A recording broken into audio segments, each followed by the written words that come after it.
ಆತ್ಮೀಯ ವೀಕ್ಷಕರೇ, ವಿಶೇಷ ಕಾರ್ಯಕ್ರಮಕ್ಕೆ ಸ್ವಾಗತ. ನಾನು ನಿಮ್ಮ ರಾಕೇಶ್.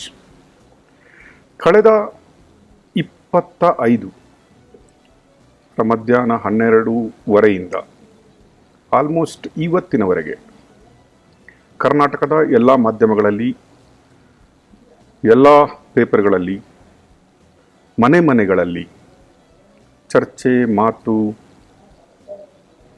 ವಿಮರ್ಶೆ, ಜಿಜ್ಞಾಸೆ, ಬೇಸರ ಎಲ್ಲ ನಡೆಯುತ್ತಿರುವ ಸಬ್ಜೆಕ್ಟ್ ಒಂದೇ.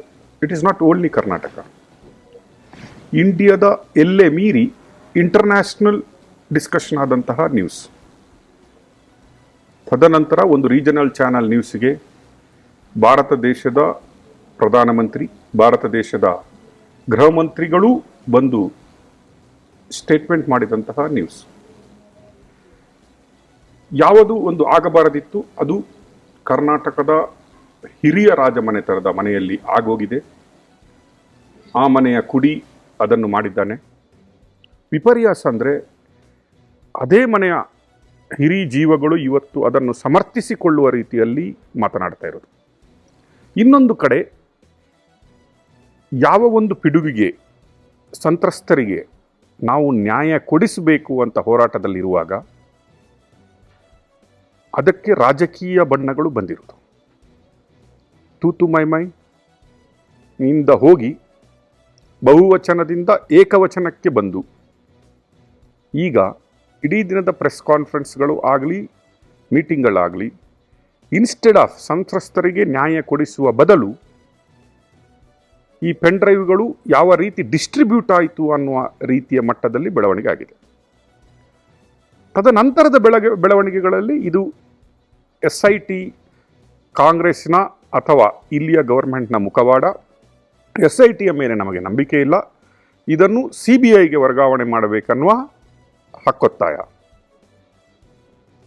ಈ ಎಲ್ಲ ಎಪಿಸೋಡ್ಗಳನ್ನು ನೀವು ನೋಡಿದ್ರಿ. ಪವರ್ TV ಮುಂಚೂಣಿಯಲ್ಲಿ ನಿಂತು ಹೋರಾಟಕ್ಕೆ ಬೆಂಬಲ ಸೂಚಿಸಿದುದು ಹೌದು.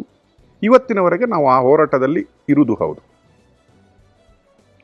ಸ್ಟೋರಿ ಬೈ ಸ್ಟೋರಿ ನಾವು ಹೇಳ್ತೀವಿ, ಮುಖಪುಟ ರಿವೀಲ್ ಆದಮೇಲೆ ಪುಸ್ತಕದೊಳಗಡೆ ಏನು ಇದೆ ಅಂತ ಗೊತ್ತಾಗುತ್ತೆ ಅಂತ.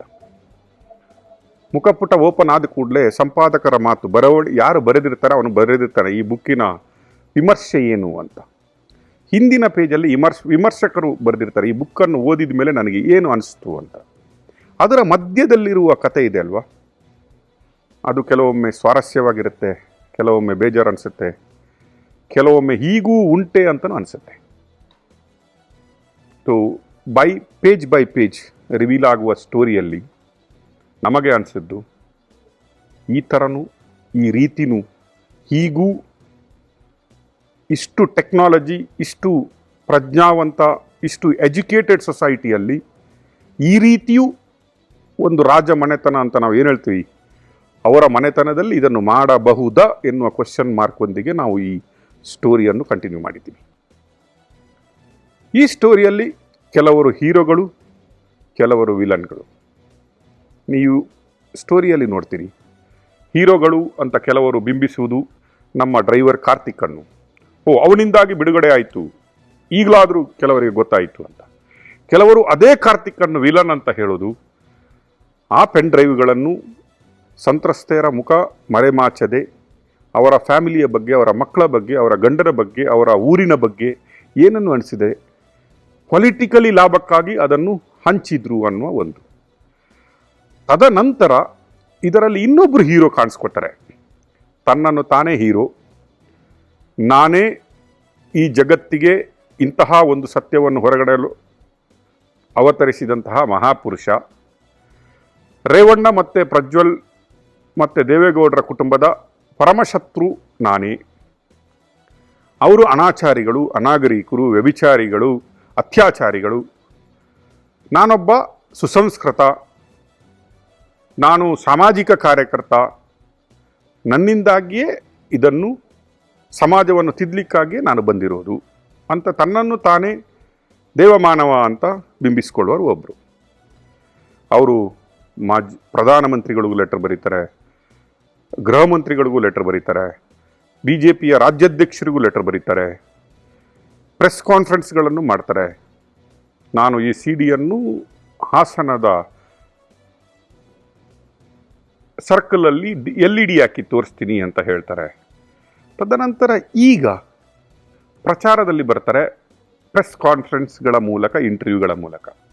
ಅವರ ಪ್ರೆಸ್ ಕಾನ್ಫರೆನ್ಸ್ ಏನಿರುತ್ತೆ ಅಂತ ಹೇಳಿದ್ರೆ, SIT ಮೇಲೆ ನನಗೆ ನಂಬಿಕೆ ಇಲ್ಲ, ನನ್ನ ಹತ್ರ ಎಲ್ಲ ಇದೆ, ಒಂದು DVD ಅವರು ಒಂದು ಪೆನ್ಡ್ರೈವ್ ಅವರು ತೋರಿಸ್ತಾರೆ, ಅದನ್ನು ನಾನು CBIಗೆ ಕೊಟ್ಬಿಡ್ತೀನಿ ಅಂತ ಹೇಳ್ತಾರೆ. ತದನಂತರ 2 ಆಡಿಯೋಗಳನ್ನು ಲೀಕ್ ಮಾಡ್ತಾರೆ ಅವರು.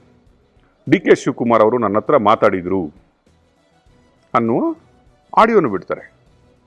ಈಗ ಅವರು very famous person of Karnataka, a celebrity person, a advocate, a VVIP who is having high connectivity with high command ಅಂತ ಅವರೇ ಕ್ಲೈಮ್ ಮಾಡೋದು, ನಾವು ಕ್ಲೈಮ್ ಮಾಡೋದಲ್ಲ. ಆ್ಯಂಡ್ ಮೋರ್ ದೆನ್ ದ್ಯಾಟ್, ನಿಸ್ವಾರ್ಥಿ ಸೋಷಿಯಲ್ ವರ್ಕರ್, ಸಂತ್ರಸ್ತೆಯರಿಗೆ ನ್ಯಾಯ ಸಿಗಲಿ ಅಂತ ಹೋರಾಡುವವರು. ನಾನು ಹೇಳೋದಲ್ಲ, ಅವರೇ ಹೇಳೋದು. ಲಾಸ್ಟ್ ಬಟ್ ಲೀಸ್ಟ್, ದೇವೇಗೌಡರ ವಂಶದ ಪರಮ ವೈರಿ ಅಂತ ತನ್ನನ್ನು ತಾನೇ ಕರೆದುಕೊಳ್ಳುವರು. ಆ್ಯಂಡ್ ದ ರೀಸನ್ ಆಲ್ಸೋ ಅವರು ಹೇಳ್ತಾರೆ, ಅದರಲ್ಲಿ ಅವರ ಪರ್ಸನಲ್ ಲೈಫಲ್ಲೂ ದೇವೇಗೌಡರ ಫ್ಯಾಮಿಲಿಯಿಂದ ಅವರು ಒಬ್ಬ ಸಂತ್ರಸ್ತ ಅಂತ ಹೇಳ್ಕೊತಾರೆ. ಅಂತಹ ಮಾನ್ಯ ಶ್ರೀ ಪೂಜ್ಯನೀಯ Devarajegowda, advocate and a leader of a political party, ಅವರ ಆತ್ಮೀಯರು ಆದಂತಹ, ಅವರೊಟ್ಟಿಗೆ ಒಡನಾಡಿಯಾದಂತಹ, ಅವರ ಬಗ್ಗೆ ತುಂಬ ತಿಳಿದುಕೊಂಡಿರುವಂತಹ, ಅವರಿಂದ ತುಂಬ ಜೀವನದಲ್ಲಿ ಸಹಾಯ ಆಗಿರುವಂತಹ,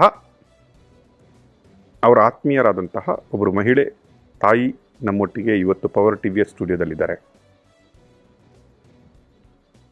ಅದಕ್ಕೆ ಹೇಳ್ತಾ ಇರೋದು, ಗೌಡ್ರೆ ಇದೇನಿದು ಏನಂತೀರಿ ಅಂತ. ನ್ಯಾಯಕ್ಕಾಗಿ ಹೋರಾಡುವವನು ಯಾವ ರೀತಿ ಇರಬೇಕು, ಚಾರಿತ್ರ್ಯದ ಬಗ್ಗೆ ಮಾತಾಡುವವನು, ಸಚ್ಚಾರಿತ್ರ್ಯನ, CBI ಬಗ್ಗೆ ಮಾತಾಡುವವನು ಯಾವ ನೀವನು ಅಂತ ಸಬ್ಜೆಕ್ಟ್ ಬಂದಾಗ, I think this interview will give us lot of clarification. ಸಂಶಯಗಳ ಉತ್ತರ ಅಂತ ನಾನು ಹೇಳಲ್ಲ, ಸತ್ಯದ ಅನಾವರಣ. ಇವರ ಬಗ್ಗೆ 2 FIRಗಳು ನಮಗೆ ಹೆಬ್ಬಾಳ ಪೊಲೀಸ್ ಸ್ಟೇಷನಲ್ಲಿ ಸಿಗುತ್ತೆ. ಒಂದು ಮಹಿಳಾ ದೌರ್ಜನ್ಯದ ಬಗ್ಗೆ, ಲೈಂಗಿಕ ಕಿರುಕುಳದ ಬಗ್ಗೆ, ಆ್ಯಂಡ್ ಇವರ ಬಗ್ಗೆ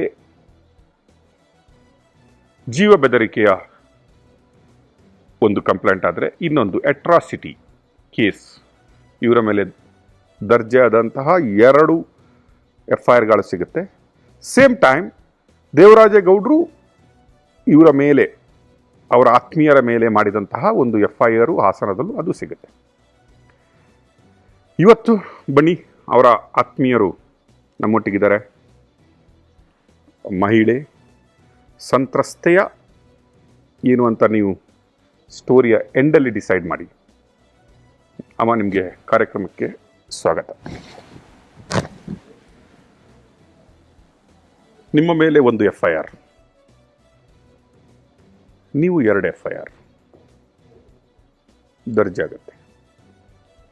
ದೇವರಾಜೇಗೌಡರ ಪರಮಾಪ್ತರು ಅಂತ ನಿಮ್ಮನ್ನು ನಾನು ಕರೆಯಲೂಬಹುದು, ಯಾಕಂದರೆ ಅವರೊತ್ತಿಗೆ ನಿಮ್ಮ ಒಡನಾಟನೂ ಇತ್ತು ಅಂತ ಹೇಳ್ತೀನಿ. ಈ ಪ್ರೋಗ್ರಾಮಲ್ಲಿ ನಾವು ನಿಮ್ಮ ಹೆಸರು ಕೇಳಲ್ಲ, ನಾವು ನಿಮ್ಮ ಮನೆ ಹೆಸರು ಹೇಳಬಾರ್ದು, ನೀವು ನಿಮ್ಮ ಮಕ್ಕಳ ಐಡೆಂಟಿಟಿ ಹೇಳಬಾರ್ದು. ಅದಕ್ಕಾಗಿ ನಿಮಗೆ ನಾವು ಮುಖಕ್ಕೂ ಬಟ್ಟೆ ಕಟ್ಟಿ ಕೂರಿಸಿದ್ವಿ. ಒಂದು ಹೆಣ್ಣಿಗೆ, ಒಂದು ತಾಯಿಗೆ ಅತಿ ಅಮೂಲ್ಯವಾದ ಏನಾದರೂ ಸಂಪತ್ತಿದ್ದರೆ ಅದು ಅವಳ ಮಾನ, ಪ್ರಾಣ, ಶೀಲ ಅಂತ ಹೇಳ್ತಾರೆ. ನೀವೊಂದು ನನ್ನ ಅಕ್ಕನ ಪ್ಲೇಸಲ್ಲೋ ತಂಗಿಯ ಪ್ಲೇಸಲ್ಲೋ ಕೂತ್ಕೊಂಡಿದ್ದೀರಿ, ಮಕ್ಕಳ ತಾಯಿಯಾಗಿ ಕೂತ್ಕೊಂಡಿದ್ದೀರಿ, ಒಬ್ಬರು ಗಂಡನ ಮಡದಿಯಾಗಿ ಕೂತ್ಕೊಂಡಿದ್ದೀರಿ. ಯಾಕೆ ಡಿಸೈಡ್ ಮಾಡಿದ್ರಿ TV ಚಾನಲ್ಗೆ ಬರಲೇಬೇಕು ಅಂತ? ನನಗೆ ಅವರಿಂದ ತುಂಬ ಅನ್ಯಾಯ ಆಗಿದೆ. ನಾನು ಕಾನೂನು ಪ್ರಕಾರ ಹೋರಾಟ ಮಾಡಬೇಕು ಅಂತ ನಾನು ಸ್ಟೇಷನ್ಗೆ 2 FIR ಮಾಡಿಸಿದ್ದೀನಿ. ನಾನು ಮಾರ್ಚ್ 25ನೇ ತಾರೀಕಲ್ಲೇ ನಾನು ಇದು ಹೊಳೆನರಸೀಪುರ ಅಜಯ್ ಕುಮಾರ್ ಅನ್ನೋರ ಹತ್ರ ಫೋನ್ ಮಾಡಿ ದೇವರಾಜೇಗೌಡರಿಗೆ ಫೋನ್ ಮಾಡಿ ಹೇಳಿಸಿದ್ದೀನಿ. ನೋಡಪ್ಪ ನೀನು ಈ ಥರ ಎಲ್ಲ ಮಾಡ್ತಿದ್ದೀಯಂತೆ ಆ ಹುಡುಗಿಗೆ ಬಂದು ಅದೇನು ಬುದ್ಧಿ ಹೇಳಿ ಸಾರಿ ಕೇಳ್ಬಿಡಿ ನಾ ಫೋನ್ ಮಾಡಬೇಡ ಅಂತ ನಮ್ಮ ಇನ್ಸ್ಪೆಕ್ಟ್ರು ಹೇಳಿದ್ದಾರೆ. ಆದ್ರೂ ಇವರು ಬರ್ದಲೇ ಮಾರ್ಚ್ 29ನೇ ತಾರೀಕು ನನ್ನ ಮೇಲೆ ಕಂಪ್ಲೇಂಟ್ ಮಾಡಿದ್ದಾರೆ. ನಾನೇ ಫಸ್ಟ್ ಅವ್ರಿಗೆ ಕಂಪ್ಲೇಂಟ್ ಮಾಡಿದ್ದು. ಅಂದರೆ ನಾನು ರೈಟಿಂಗಲ್ಲಿ ಕೊಟ್ಟಿಲ್ಲ, ನಾನು ಬಾಯಿ ಮಾತಿನಲ್ಲಿ ಹೇಳಿಬಿಟ್ಟು ಬಂದ್ವಿ ನಾನು ನಮ್ಮ ಲಾಯರು.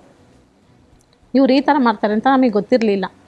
ಇವರಿಂದ ನನಗೆ ತುಂಬ ಅನ್ಯಾಯ ಆಗಿದೆ.